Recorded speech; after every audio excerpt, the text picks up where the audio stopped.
Even in New York, a city which prides itself on its diversity, the daily life of an out-of-status immigrant can be a great challenge.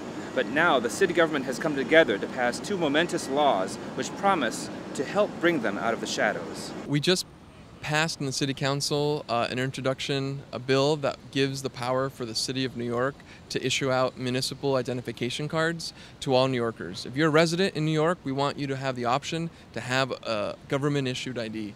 This is an important thing for our immigrant communities, especially our undocumented community. The impacts of this kind of identification program are tremendous. We're hearing from families that are undocumented, that come to the city and are unclear about where they can engage government, and so sometimes they just don't engage government. And so there are families right now, mothers in Sunset Park, that have come to me and says, I can't get into my child's school to be part of the PTA because they want to be part of the civic fabric of our community, because they care about the education of their children, who are citizens of this country.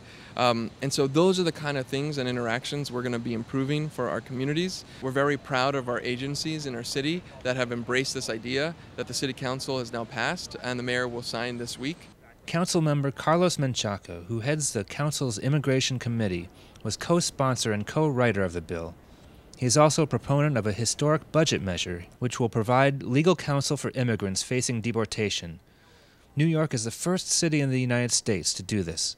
So we were so proud in the City Council to also fund a mandated citywide for residents legal representation for deportation proceedings for immigrants, residents of New York City in the immigration courts here. That's the first time any municipality has done this. This is coming out of a pilot that we funded last year, and so we're very excited about that work that's about to happen this summer in full scale. Some of our strongest supporters have been people of faith, specifically the Catholic Diocese.